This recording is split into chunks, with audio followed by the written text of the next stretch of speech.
Never a doubt. Not 1 second during the final 5 minutes of that basketball game did I stress it 1 minute. Not one. Knew that the Tigers were going to win. They do. They pull off the win 67-66 against the Georgia Bulldogs. Look, okay, yes, I was panicking. If you're wanting to know, I was panicking. We will do a little bit of a post-game show here tonight.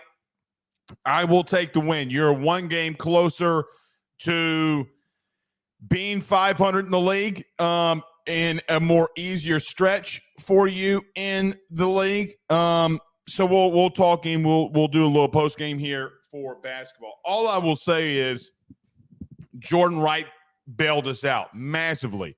He bailed us out at the line. He bailed us out with some of the shots. Maybe the fadeaway that he took there at the end was probably not a smart shot selection, but he did have a massive day from the free throw line. He went 10 from 11 from the line. So Jordan Wright, you're super senior here from Baton Rouge.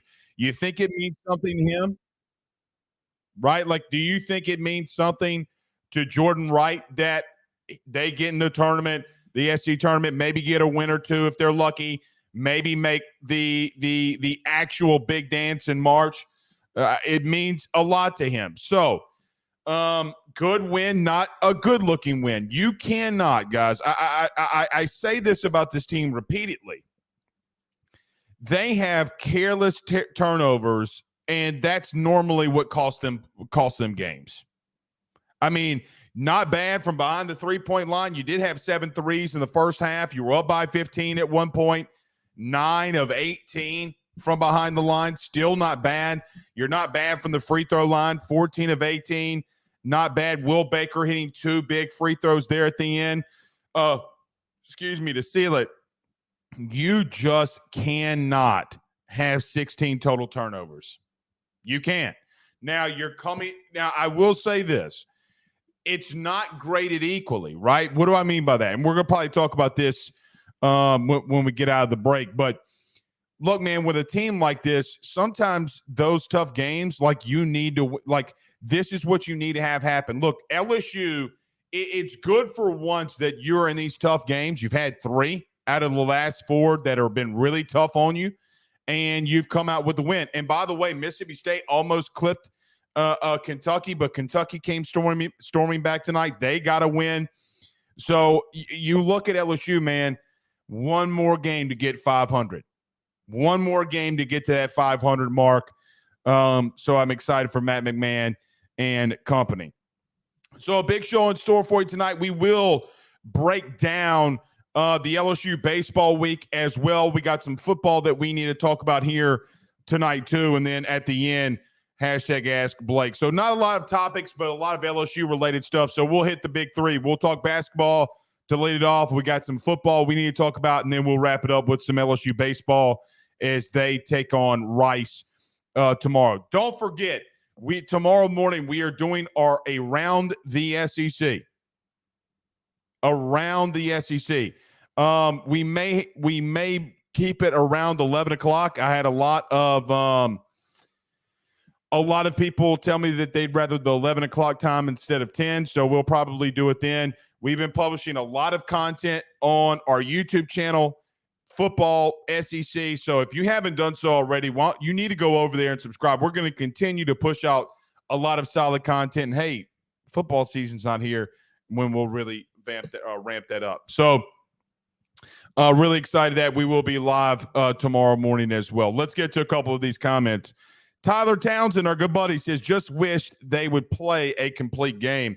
Yeah, man, I mean, you do. But, you know, what's interesting, man, when you're rebuilding a team, these kinds of wins have to these kinds of games have to happen and for you to win them. Even some of those ones earlier part in SEC play where you lost, Florida, Georgia. I mean, like, you needed this very, very badly. And it gets you closer to where you ultimately want to be. Look, man, you're going to have to start talking about LSU being on the bubble. Now, they got 2 more wins in conference in the regular season they need to get. These next couple of games are crucial. They're going to keep you entertained. They're going to keep you engaged because, look, man, you get to above that 500, nothing else really matters. Now, you probably – there goes my pen that I'll have to get at the break. You're probably going to have to continue to or get 1 or 2 wins in the SEC tournament, conference tournament to feel safe. Hell, try to go win the thing. Try to go win the thing. I don't think that you can, to be honest, but try. I saw a lot of people pushing back as well on the last time out that Matt McMahon took. Look, man, I think he's been pretty good in crunch time, being prepared and knowing what his team needs. Clyde says the 804 Petersburg, Virginia. Good to have you in here, Clyde. Yeah, where is everybody watching from tonight? Where's everybody tuning in from? Brandon Reese says the cardiac Tigers. Absolutely, man. Absolutely. Cole Adams says, I liked your SEC cast. Yeah, so we will be doing that tomorrow. Gator Dave, we did a recorded session with him, so he will be on there with us tomorrow. So looking forward to that and having him in there with us. So really excited to have him there. So it's something that we pre-recorded. Really excited to talk, or I did talk to him today, but I'm going to be really excited for you guys to see it. So we'll continue to go around your SEC. It's something I've been working towards ever since we started this in 2020, or revamped it in 2020. So I'm really excited. I just hope that a lot of you will help us with it as well, because look, man, it's not easy building this from scratch, and it's not easy doing this full time. So everything that you guys do for us is absolutely freaking amazing. I am vulnerable in telling you that. So thank you so much. Fire, what's up, man? 3449 says, Blake, which would be better overall for LSU, to make the NCAA tournament and lose in the first round, or win in the NIT tournament? You know, I think, Fire, that's a really good question. For me, it's getting to the tournament, because mainly I would assume that helps you with the recruiting. I mean, what recruit are you going to be able to go to and says, hey, man, we won the NIT tournament? You know, like, I would rather get in there, and there's no telling what can happen. I mean, I would rather lose in round 1, but get in there, because what that would mean is halfway through the season, Matt McMahon and this team figured it out. And they got into the tournament as a bubble team. And once you get in there, man, there's no telling what can happen. No telling what can happen. So we'll see. But I get into the big dance. Screw that NIT. I mean, let me ask y'all this. Does anybody, don't Google this. Don't Google this. Does anybody know who won the NIT last year? You probably do not. Hell, I don't. Not off the top of my head. Mainly because we were so focused on baseball last year, for sure. Mike Phillips says, LSU basketball players going to have to take with in all caps, care of the ball. They don't know how to get straight, to go straight back up instead of putting it on the floor. Baker did it at least 7 times instead of going right back up with it. I agree with that, man. And look, I mean,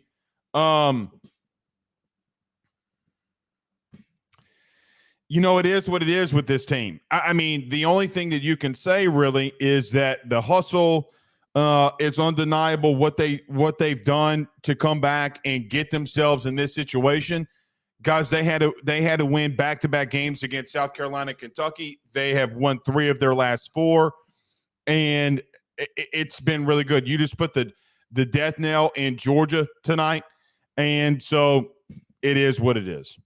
I mean, I can't. I come out here every week and say, guys, you got to get better personnel in here to make runs and be a good team. I mean, no duh. But I do think here's the biggest thing for me.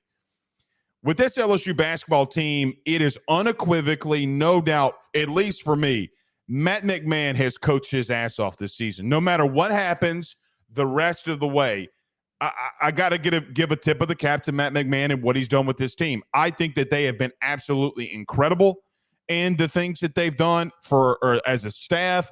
the X's and O's, knowing when to let the game play out late into the game like he did tonight against Georgia, like he did against Kentucky. I just think that you are in good hands in reference to a coach who knows how to coach basketball. The only real question that we're going to have right now with Matt McMahon is the personnel and the players that he brings in here. That is the next question that he has to answer for LSU basketball. I think he can do that. Now, he's going to have to hit the portal. He's going to have to do a lot of things to get better talent in here. But, guys, let me ask you this, and to the boosters who may hear this. If Matt McMahon makes the tournament in a couple of weeks, or if he comes to you and asking for some NIL funds to go into the portal, are you not going to support him? I think that it's here, man. Like, it's here. So, tip of the cap to Matt McMahon. Sports Bar says he's in North Texas, I believe, with a Ted the Bear, maybe, avatar there. So, yeah. Chad says the dude asked the same question on Tiger Bait. That's okay, Chad. I don't know who asked what question, but that's okay. That's our good friends over there, Mike and them. Andrew Martin says the team we beat in Charleston early in the year. It's true. I hadn't forgot about you, Paul Sub. Conrad says Baker should be more dominant inside, doesn't use that size as an advantage. He's not aggressive enough, man. I mean, he's at some point, he's got to be a stone cold killer. I mean, like tonight, he missed a shot in the second half underneath the basket, and I'm screaming at the TV, dunk that son of a. So, man, you're 7 foot. If you can't get the ball and go back up there and dunk that son of a gun when it's one-on-one and you got a guard on you, I don't know what to tell you. Push that little son of a gun down. He's 6'4", you're 7 foot. I mean, put your junk all in his face, man. You got to be aggressive. Be aggressive, like I'm a cheerleader. I'm serious about that, though. I'm serious about that. He's got to go up in there and knock somebody's face in. All right, a couple more. We'll talk about it. Curtis says, I fell asleep at halftime and woke up to Georgia winning. I was confused as hell. Can't be falling asleep, man. Curtis, you can't be falling asleep. It's rule 101 of being a fan. Brandon Reese says, how many players on the men's basketball team do you think will be back next year? I have no clue. I really have no clue. Maybe you could get Tyrell Ward back. Maybe you can get Jalen Reed back. Maybe with this Jalen Cook thing, who knows? Maybe he comes back. I'm unsure. But you know, it brings an interesting question here too, guys. What does this team look like with Jalen Cook? I mean, he's been out for a while. I don't know, completely his status here. Like I'm unsure of where he's at.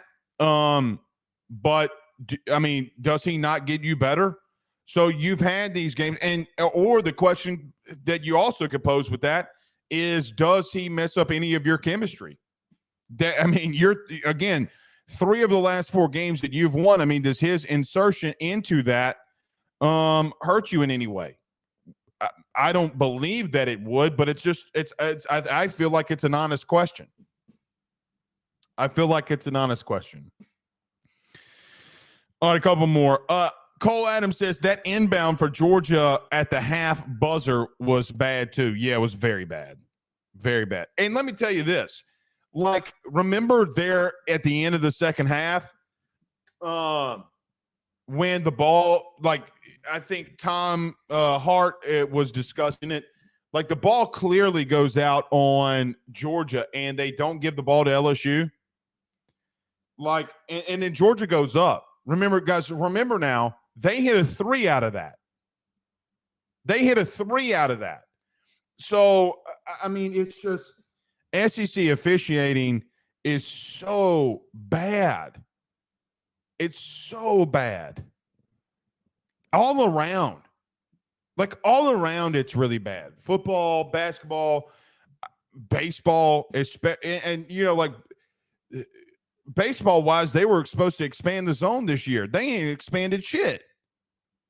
The only thing that they have expanded in college baseball is their pocketbooks. By the way, y'all see that kid from Georgia Tech? Have y'all seen that kid from Georgia Tech? Had 4 home runs today. 4 home runs in a game. Burris from Georgia Tech is absolutely lighting it up, my guys. Absolutely lighting it up. Drew Burris from Georgia Tech. Dude, he's a freaking monster. I swear to God, I hope he goes in the portal. Ivan C says he doesn't pass the ball. Who is that? Jalen Cook? Yeah, I feel you there. Brandon Graziano says just a heads up. Florida just lost in baseball 7-4. And who were they playing again too? God, you know what's so crazy about Florida, man? They are so freaking bad sometimes early in the year in the midweek. Guys, they might lose. O'Sullivan might lose more early season midweek games than anybody in the history, only for them to end up back in Omaha. Crazy. Stetson, that's right. By the way, I saw my good buddy Trey post this. Who is the most popular shortstop to ever play at Stetson? Don't y'all Google this. And I'll give you a hint. He does not play shortstop in Major League Baseball anymore. He is, God dang it. I couldn't even finish my sentence, and here's Aaron Miller. DeGrom.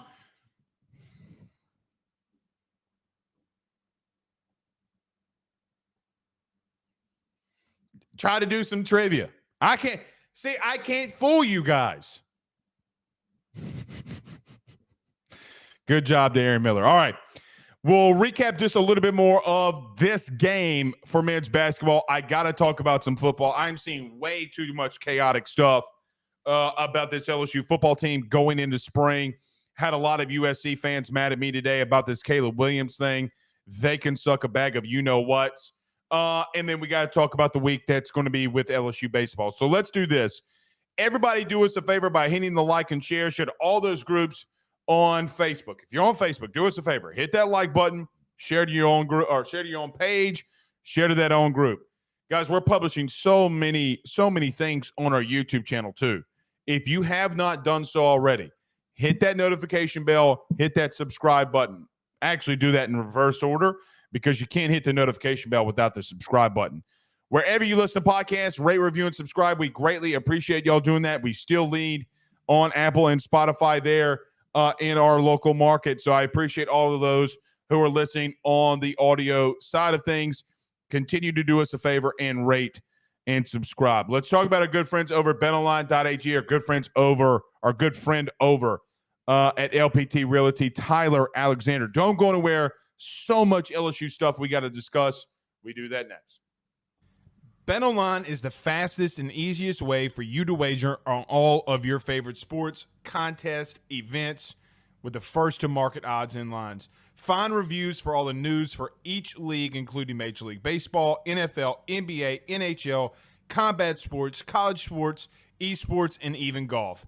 BetOnline continues to be the top online resource for all of your sports information for live in-game betting, props, and futures. Head on over to BetOnline today and use your mobile device to join and make your first sports bet. Use our promo code BELIEVE50, that's BELIEVE50, BLEAV 50, to receive your 50% off welcome bonus on your first deposit. That's betonline.ag, betonline.ag. He will sell your house and find you a new. Well, Tyler's the man, he's here for you. If you want to buy or sell, well, it's not too late. Dial 955-0008. Just call 955-0008. Y'all call Tyler, he'll shoot you straight. We're back. All right. Let's get rolling here. Let's get things started. Let's get it started, y'all. Jordan Wright with an absolutely fantastic game tonight for the LSU Tigers. Coming up clutch down the stretch here.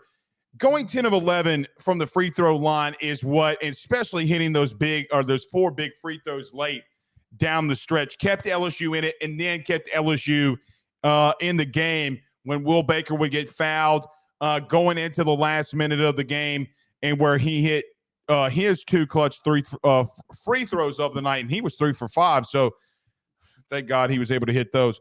Look, Jordan Wright continues to be the guy offensively and defensively that Matt McMahon trusts the most. It is very apparent. Even in the Kentucky win, you try to draw up something for Jordan Wright to get to the cup. He gets blocked. He's able to throw it to Tyrell Ward. You remember he gets the bucket, bang, game over. Look, in a rebuild like LSU is going through right now with Matt McMahon in technically year 2, even though I don't like calling that here. Guys, I got to be honest. I get so frustrated with this team sometimes, but at the same token, sometimes I got to take a deep breath and think to myself, like, man, this is a full rebuild here.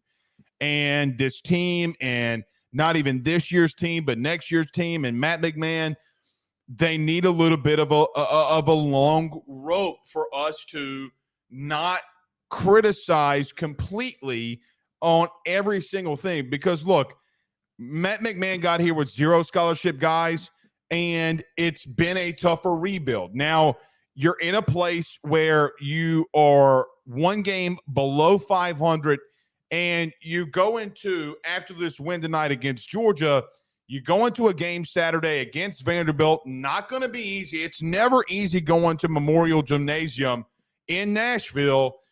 LSU just historically doesn't always play well there, but Vanderbilt has not been a good team whatsoever. You play there at 2:30. You got to win there. There's no room for slip-ups because you got Vanderbilt on the road. You got Arkansas on the road next Wednesday at Bud Walton Arena, and then you have Missouri to close it out. Guys, you got 2 of these teams here that, and really all 3, because Arkansas has had a very disappointing year too. You got to win 2 of them. You just got to win 2 of them. And if you do that, you get to sub 500 in the league. Guys, I got to be honest with you. I think that's a win for the year. I think it's a win for Matt McMahon to be sub 500 in conference play. You go into the tournament then, maybe you can make some noise that some people believe that you cannot do, and there's no telling what happens here. I don't want to say that I love this team on all the things that they do, but I do got to say this. I fall in love with teams, any team that plays with tons of effort, they play with tons of character, they give you everything that they have every single night. Now, everything that they have might not be the best of what we see from other teams and other programs. But, man, I got to admit, this team has been there, and every single night, through the criticism, through all of the doubt, all they've done is come and battle back. And I don't know of any of you in the preseason that thought you would be here with this team. I think a lot of you in here would be lying to yourselves if you said, hey, 3 games until the regular season's over, Matt McMahon and this team would be sub 500. I doubt a lot of you would believe that. I really do. I think a lot of you came into the year thinking and believing, which isn't necessarily wrong, that this might be another bad year, but they have responded. Matt McMahon and his staff has responded. Now, let's see what happens moving forward with Jalen Cook. Hopefully his addition adds to you.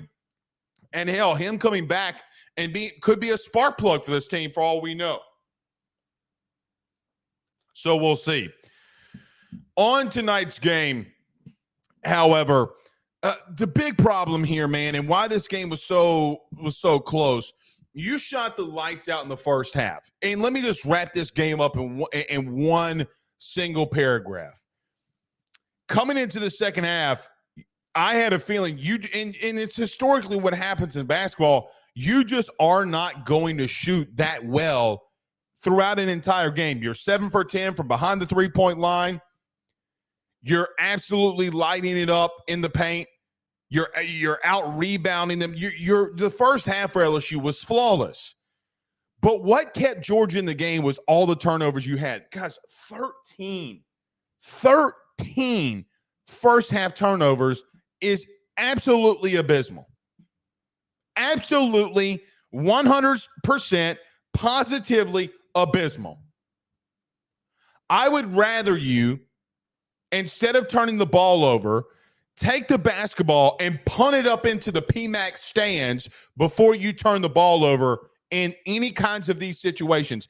At least you can go and get reset on the other end of the floor. But I will admit they did not play necessarily a clean half in the second half. Will Baker had 2 turnovers, one of the passes that got intercepted, one of them where the ball was just stripped out of his hands. Other than that, you pretty much played a clean second half outside of Will Baker. But, man, this team is just so tough. And you know what? Something that has to be said is in sports, there's always something that we need to focus on in reference to teams that have been in very tight situations and very close games, even in losses, that now that this team, Matt McMahon as well experienced with this team, what you can and what you cannot do in crunch time and clutch situations. Guys, let's just be honest here. I mean, the 3 wins that you've had, okay, 2 of them coming against ranked teams and the other one tonight, all of them by 1 point. You legitimately have been clutch and have coached at a level for your players to be clutch all the way down into the second half until that final buzzer sounds. Really and truthfully, man, tonight's night is Jordan Wright's. I mean, again, does not shoot above 50% from the floor, but he gets to the free throw line 11 times and knocks down 10 of them. Guys, 6 of them within the last 4 minutes of the game. 6 of them within the last 4 minutes of the game, which was a part of his 17 points. So I look at that, 4 of them coming within the last minute and a half. Guys, he's patient. He knows when it's his time and to attack, and he is your star on this team. I mean, there's no other way to put it. I think Tyrell Ward and Jalen Reed are great players, and they've done a lot of great things. But when the clock is ticking down and you got 3 seconds left on the clock, Jordan Wright is going to take your last shot. He's going to be your leader. He's going to be your go-to guy. And why not? He did that tonight for you, which ultimately helped you get the win. Will Baker, man, as much as we talk negatively, or some talk negatively about him, we do need to admit 2 free throws there at the end to give you the lead were clutch. I mean, he went up there confidently, and he knocked down both of them. Look, I just feel good that you can, get 2 of the next 3 wins. If you win on Saturday, you get to 500, you win against Missouri, you lose at Arkansas, and you're a sub 500. I feel great about that for this team. I will tell you, man, for me personally,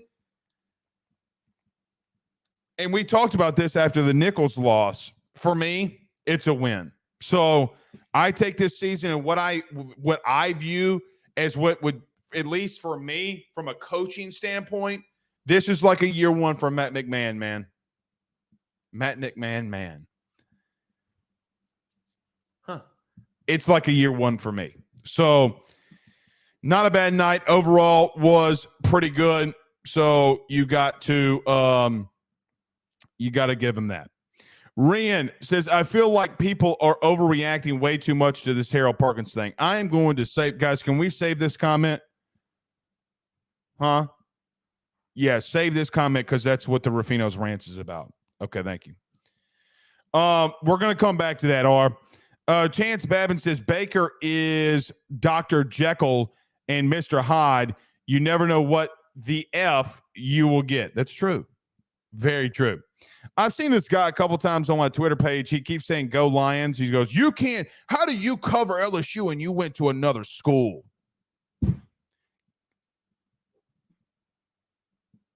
Trolls, man. Trolls. Boy.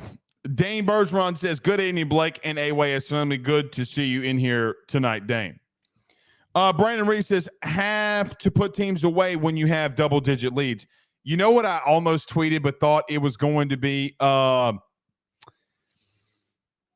a lot of people were going to get mad at me by saying this. I was going to tweet out. I was like, man, are we about to get LSU'd? Are we going to be up 15 and then lose to a team when we're up 15? Because that's what LSU does. I never feel comfortable until they're 15 down. But they didn't.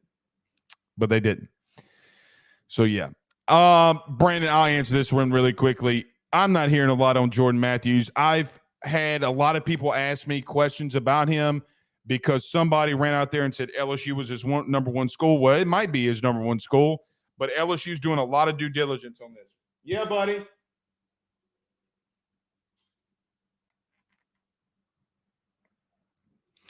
Rob Boudreaux says, I went to ULL, but I love LSU. Yeah, man, people, it's funny, man, because I played next level. Some of you did not.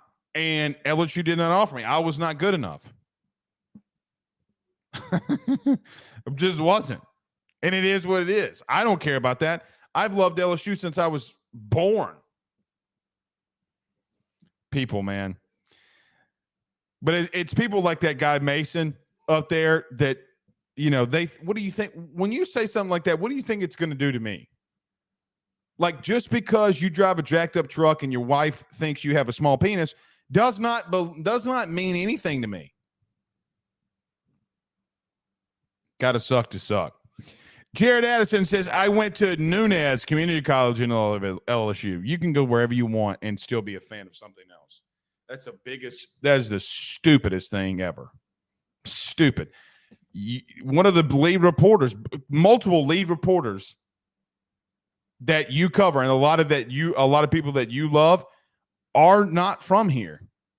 It's crazy, actually, because the people that aren't from here, you love more than people are from here. So wild. Donnie Parrish says, love the show. Thanks for you being in here, Donnie. Y'all are okay, guys. The team is saving all your questions. We'll get to them in just a moment.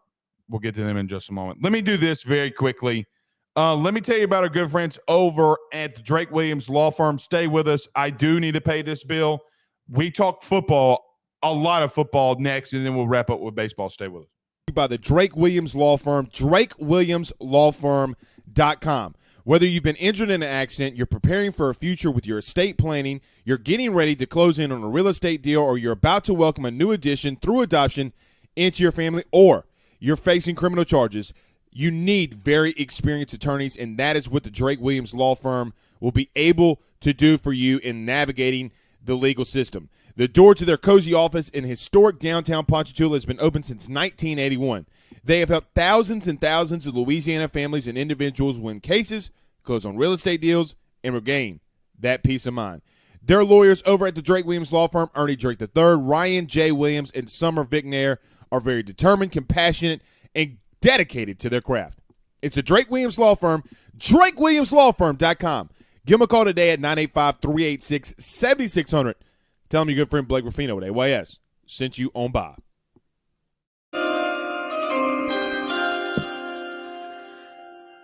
We did a show earlier today. We recorded it, but it's up on our YouTube channel with the Advocates, Wilson Alexander. He had an exclusive with Brian Kelly yesterday. We talked to him about a lot of the things that he and Brian Kelly discussed. We need to talk a lot of football here because camp does start next week. And I thought we touched on it. I threw my pen all the way over there across the thing. Almost threw my pencil.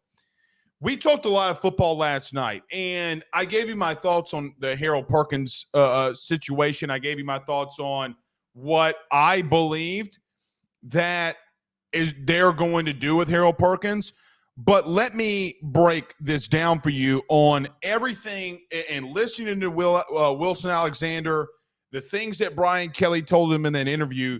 And now with spring starting next week, let's break a lot of this down. Number one, and I'm going to go to this question here because I think it's really good from Cole Adams. He says, so was watching your Diddy with Wilson. Do you think that LSU runs a 3-3-5 defense can mask some interior defensive line deficiencies, and does Weeks play weak side linebacker in that system? So let me touch on that very quickly. I do believe that LSU, from a schematic standpoint, is going to try and do a lot of different things with Blake Baker now that he's coming in here and does have these deficiencies with the interior of the defensive line. I'm not saying that Brian Kelly tipped his hand. And look, this is strictly opinion. I don't know what they're going to do. I have not been in those conversations. I have not asked anybody. This is purely speculation. A week from now, I could legitimately come on the show and say, look, man, had this thought. They did not do that. I was wrong. And look, there's a very strong chance we go out there and they're running a base 4-man defense or 4-down defense, and we're just like, okay, well, not a lot's changing there.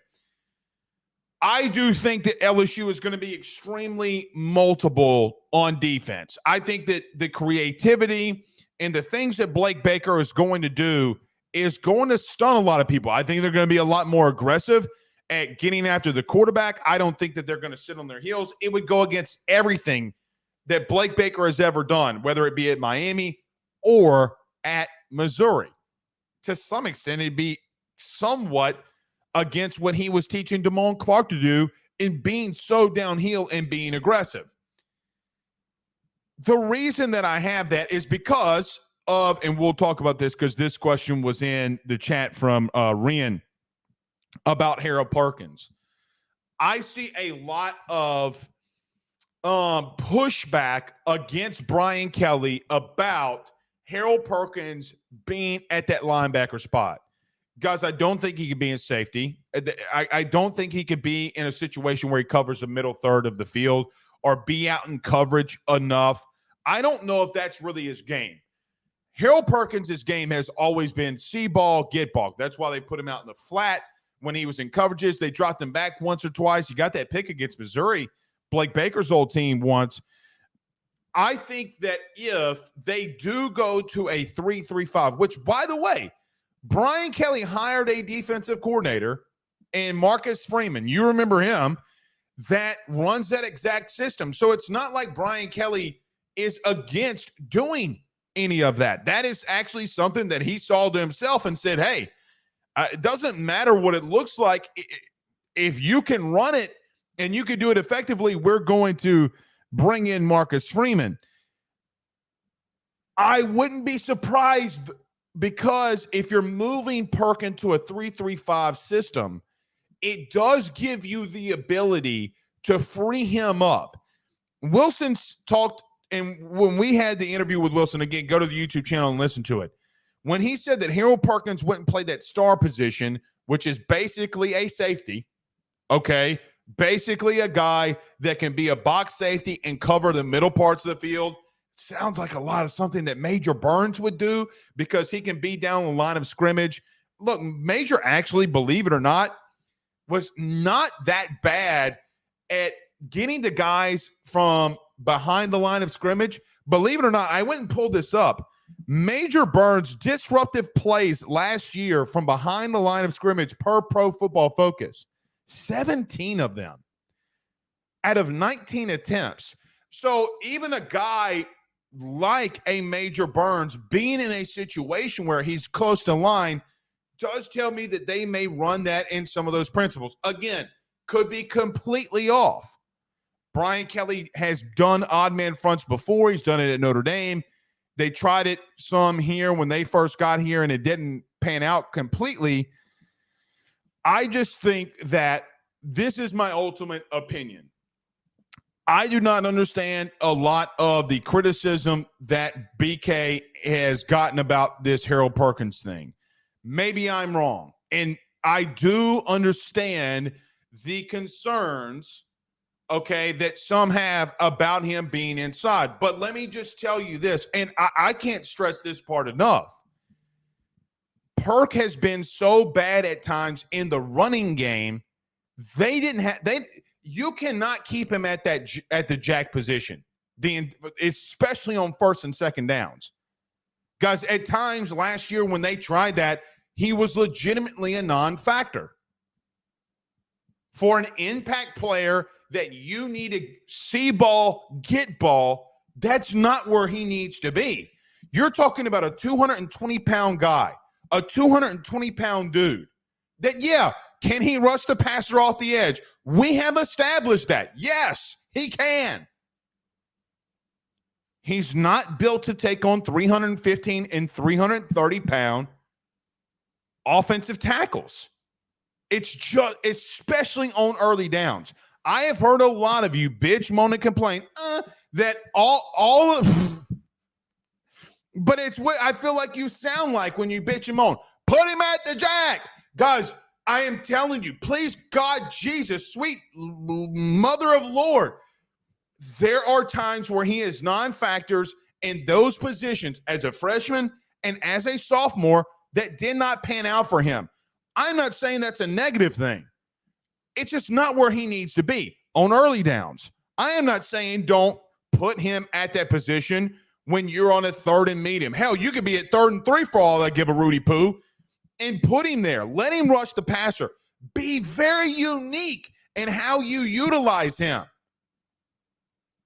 You know, I forget the gentleman, the young man's name, but even like last year, okay, there were multiple guys that on that Missouri team. Hopper was one of them. Darius Robinson was one of them that I remember very vividly, that Blake Baker would scheme things open for those two players. Whether he wants to admit it or not, that's what he would do. A linebacker and a defensive end. Because their two leading sack guys is a linebacker and a defensive end. Getting after the quarterback. Want to know which linebacker it was?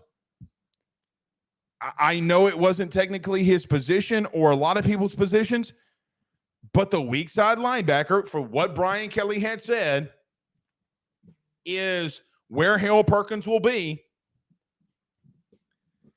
Blake Baker schemed up a lot of stuff for his weak side backers. Now, what does that do? I think that gets Whit Weeks on the field. That obviously gets Greg Penn on the field, and it makes Greg Penn be able to be a little bit more downhill, which is his strength. And you got Perkins out there. So you got two boundary backers that can absolutely fly. The problem is when you start getting into the running game and teams want to run inside zone on you, it can become a problem. But I would suggest to a lot of people, now go watch a lot of Missouri, and you will see what Blake Baker has done. If you really want to go see the 3-3-5 perfected, go watch Mississippi State.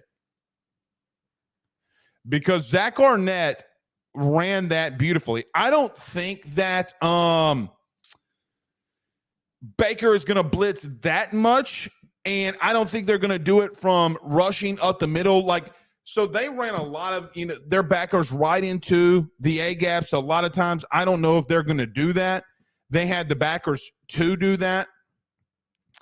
But Baker likes to rush more off of sending your DNs out wide and your backers behind them, using somewhat of a twist, but with your outside backers.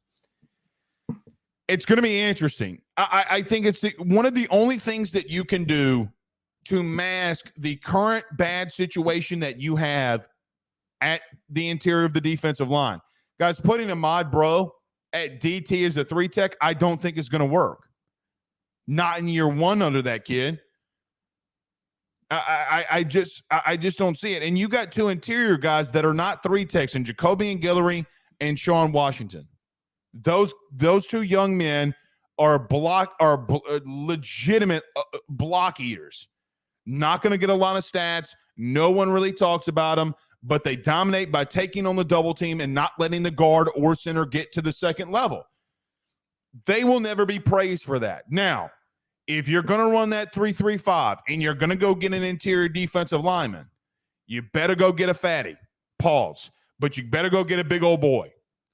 Jordan Jefferson would have been the ultimate defensive tackle for you to run this system in, because I think he's nimble enough, he's strong enough, and he would have gotten you a lot of penetration to make a lot of those inside zone runs, bounce outside where you have fast backers like a Weeks and a Perkins that can run sideline to sideline and kill it for you there.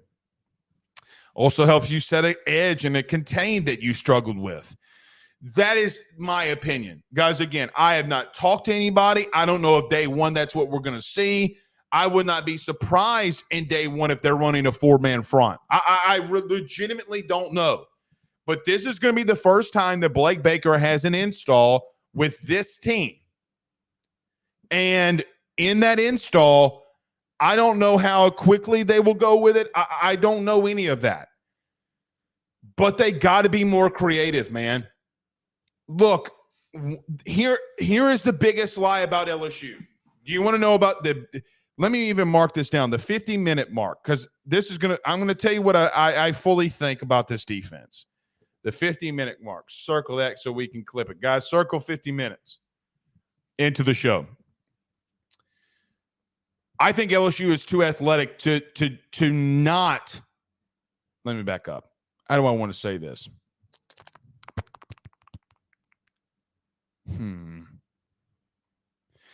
I think LSU's defense has way too much talent for you to sit on your heels like you did with Matt House a year ago. You know, it's interesting. When you go and watch the last two games of Texas A&M and you watch the last game of the year last year with Wisconsin and you saw an aggressive style of defense for LSU, guys, it was the best two performances that they had all season against a Power 5 opponent. Why? Well, they're not being passive-aggressive. They're not being a bend-don't-break defense.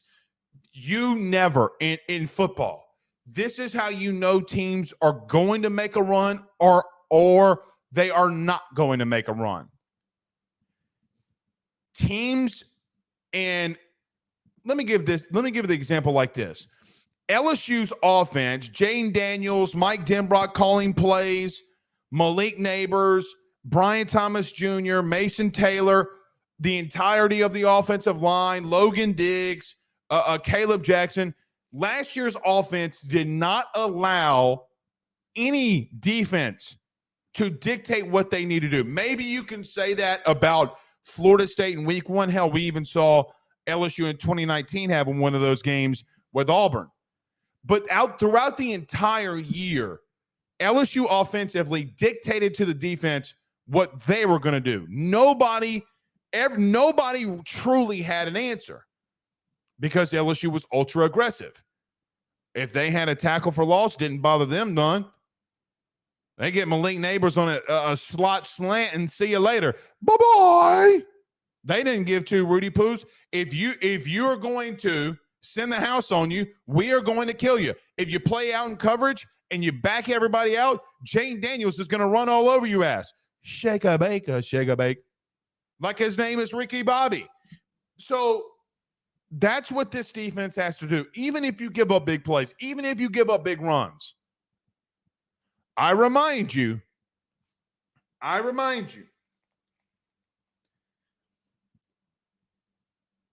Blake Baker did not lose Missouri the LSU game last year.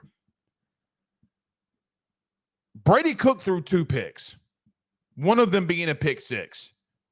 Blake Baker in the first half got more stops for them where they should have put the game away. So even if you have that inkling in the back of your head about Blake Baker, you probably shouldn't.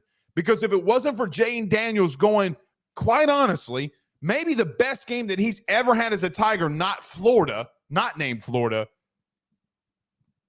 I mean, what if we're not going to see anything like that this year? Let me promise you one thing, LSU fans. You are not going to see a player in college football this year that looks like Jaden Daniels. You might not have one for the next 3 or 4 years. Hell, could be the next decade.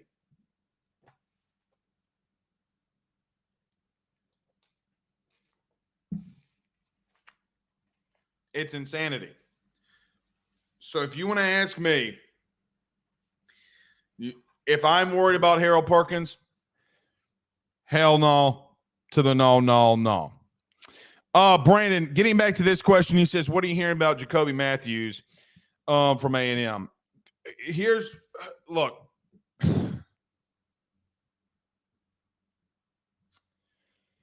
Do I think that there's a path that he could go down to get him to Baton Rouge? Yes. Do I think it's an easy path? No. Do I think it's a path that he wants to do? No. Do I think that there's a path that he could give a waiver to the SEC and then possibly grant him playing in the SEC? Yes. I have spoke to multiple people in the Matthews camp who they had told some people what schools that they would want to go to. By the way, he's not even in the portal yet. Just throwing that out there. I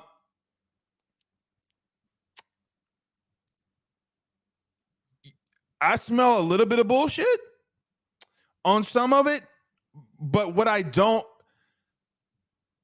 think that we got a little way to go, and I think we got some time to go before LSU or anybody's got to make a true decision. What I will tell you, and I probably should do a write-up on this, but it's a dead period. Actually, I'm just going to write a piece on it. ayssnetwork.com/forum. All I will end and say is this. I just don't think that as of today, can easily change. Hell, could change tomorrow. I'm not 100% sold that he leaves A&M completely. I do think in talking to some people at A&M, he is doing this to get more money or get money maybe that he thought he was going to get and didn't.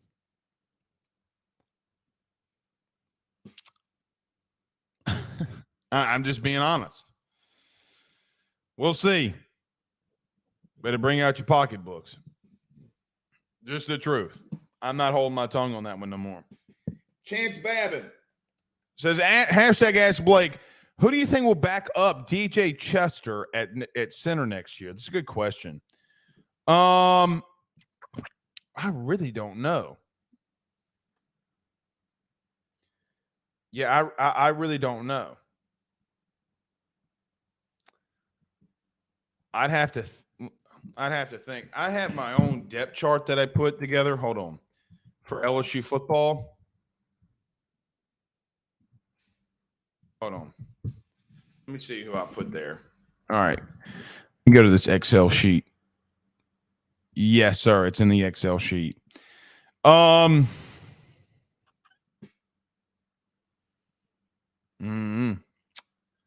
mean, maybe technically Joe Cryer.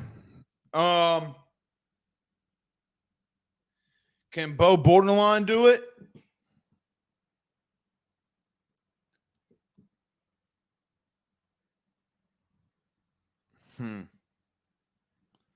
I don't know. I really don't. That's a good question. I don't know. Jared Addison sends a $4.99 super sticker. Thank you so much. Thank you, Jed. I really appreciate it. Guys, I can't tell you enough with us doing this and you getting more content. Man, come on. Guys, it really helps us grow so much. Thank y'all every time y'all do it. Can he even play this year? Chad, what do you mean, bud? If you're talking about Jacoby, what do you mean? Cole says exactly, Blake, we have to be aggressive. Yeah, we cannot sit on our heels. Look, man, here's the truth. We can't be bitches. We cannot just sit on our heels and think that everything's going to be okay and bend don't break. You know, why we even thought that was a good philosophy last year is idiotic. Guys, it was so dumb. Like if you're going to give it up anyway, at least send the fucking house. Sorry, pause, sorry, stop cursing. Send the house. Like, pun intended. Like, guys, now that we're out of this, let's just call it what it is. Matt House called some crappy defenses. He was horrendous. I don't want to hear shit about the personnel right now. I don't want to hear, oh, well, I don't have this guy and that guy. Well, then go recruit, you lazy son of a bitch. All I would tell you is that when you blame it on kids, when your ass wasn't out there recruiting hard enough, I mean,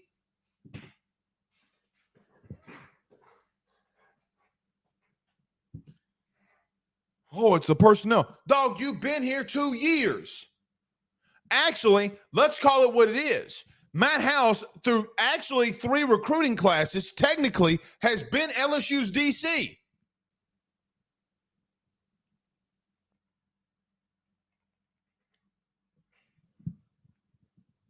Sorry.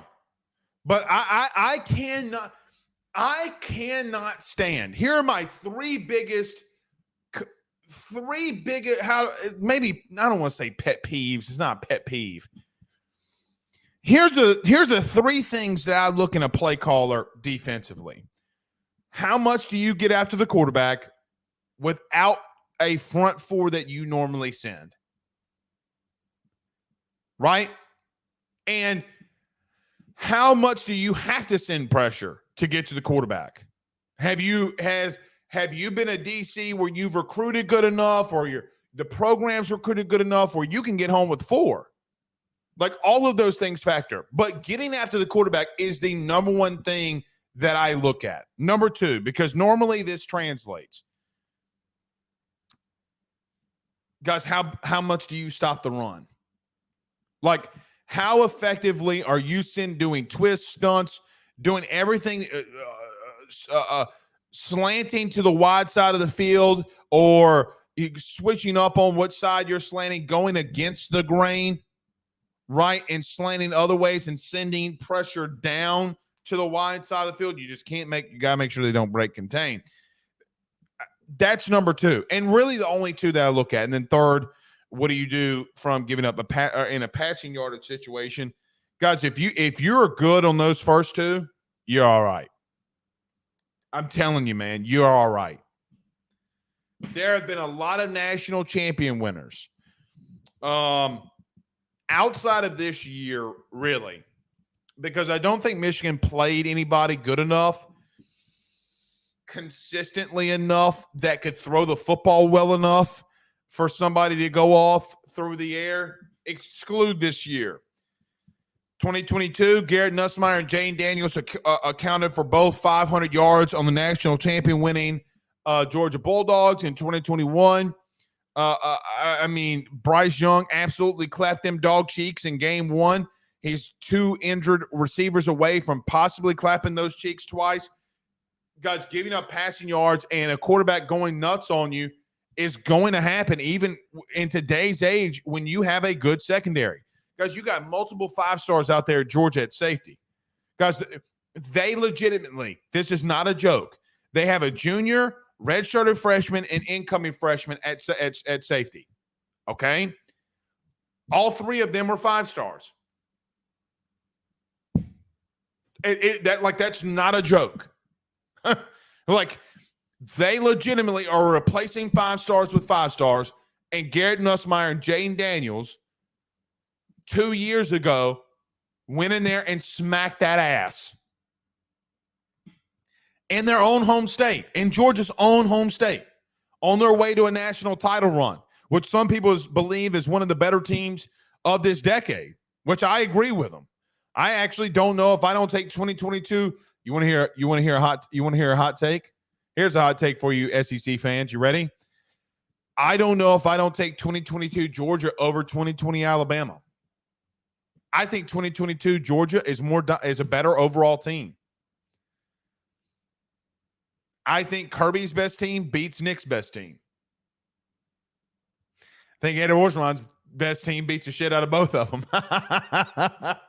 But I'm serious. And yet you have a young Garrett Nussmeier going up in there. Yeehaw! Ride a cowgirl. Woo! That's definitely getting clipped. All right. Let's finish out with some baseball talk. So, look, tomorrow you take on the Rice Owls, and then you stay in Houston, and you have a really good weekend series, okay? Well, let's get to it. Oh, that's – hold on. Let me get this schedule really quickly. There it is. All right, so this weekend or tomorrow, you start off your road series against Rice, and what could be, guys, a really strong midweek game here. Like, look, you're going to Reckling Park in Houston. You're playing Rice. They took 2 or 3 from ULL, and look, ULL is still a tournament team. Like, there's a very strong chance that ULL, as much as I despise them, they're probably going to be a tournament team when it comes down to it. Rice took 2 or 3 from them.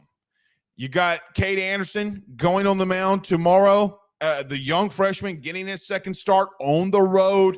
How does he perform in his second outing? Can he stay around the strike zone? He looked pretty good. He had some difficult moments, but in his first start did not look bad for LSU. So I look at that. I look at the Cade Anderson and say, man, could you go into a hostile environment in Houston and get you done there, which is going to be a really, really, really good midweek game for LSU. You go into the Astros Foundation Classic, which will be aired on YouTube on the Astros YouTube channel. But you got number 14 Texas. You got the ULL Raging Cajuns in Minute Maid. And then you round out with Texas State, who, by the way, don't sleep on Texas State now. Don't sleep on Texas State now. Don't do it. I'm telling you, they are a good mid-major program. Guys, I would sacrifice, though, a loss to Texas State if you beat Texas and ULL. To the 2 fan bases that I think I might despise the most, we get to play in back-to-back games baseball-wise. Jay Johnson, you beautiful son of a gun. If LSU can find a way to beat Texas and ULL in back-to-back games, I might be unbearable. I'm just telling you. I might be unbearable. You are not going to like me. I promise you're not going to like me. But what do I know? Charlie Viator says, bend but don't break, don't win championships. Hell no, it don't. Hell no, it don't. But look, the rotation this weekend, I would not be shocked if Gage Jump goes Friday night against Texas. Then you got maybe Hurd against ULL, then maybe Holman. I don't know here. I just think you got to go Jump against Texas. Now, Hurd did go against Texas last year, and he shut him out. But our good buddy Jack Delachamp last night, guys, Texas pitching-wise, they did not allow a run last weekend. Gonna have to match them, man. Gonna have to match them. So we'll see. We'll see. ULL, I think that you can absolutely smash the shit out of them, and I pray to God that you do. Most little brother arrogant fan base that there's ever been. I hope we teabag them. Just a joke. All right. We'll see y'all tomorrow, man. Y'all have a good one. We'll probably do a post game, but be on the lookout for more content throughout the 8. We will be back tomorrow morning for Around Your SEC. We'll see y'all then. Peace.